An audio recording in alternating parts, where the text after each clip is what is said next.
After college, I started to pursue a career as an NBA basketball referee. You had to put your whole heart and soul into studying those rule books, be in the best shape that you could possibly be in to be able to run up and down the court with the greatest athletes in the world. I was 26 years old when I got hired. And my first game was a preseason game in Chicago with Michael Jordan and the Chicago Bulls, and it was one of the top accomplishments and greatest moments of my life. And when you become an NBA referee, you go in there and you're going to enforce those rules based on how they're written in the rule book. And unfortunately, you find out very quickly that that's not the way it goes. And I think sometimes the rules are enforced based on the names on the front and the back of the jerseys. And you have to basically learn the game within the game in order to survive. There was a situation where in Philadelphia, I made a traveling call against Michael Jordan.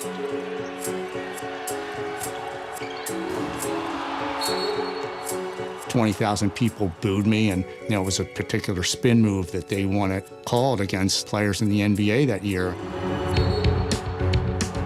In my opinion, they want that called, but not on somebody like Michael Jordan. These star players are definitely put in a better position.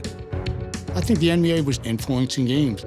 There were meetings to where the league would come in and have a representative tell you what they wanted you to concentrate on that night. That was going to put a certain team at an advantage or disadvantage, and they weren't telling you to fix the game, but a lot of times we walked out of those meetings saying, I think they want the Lakers to win tonight, or they want the Mavericks to win tonight, and you know that they're grading you based on what you go out and call, and if they told you that they wanted you to concentrate on a certain player traveling in the post, and in my opinion, if you made that call, you get a good grade. A good grade would get you advancement in the playoffs, and each round could mean $20,000 extra for you. So there was a lot of incentive for you to do what the league wanted you to do.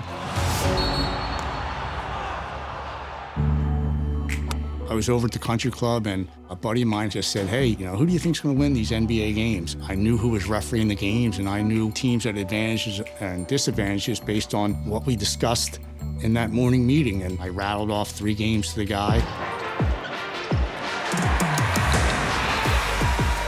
The next day he called me and he said, man, is it that easy? And I said, what do you mean? He goes, all 3 of those games won. From that point on, we had our deal. I would give him the information. He would place the bet. We'd split the money 50-50.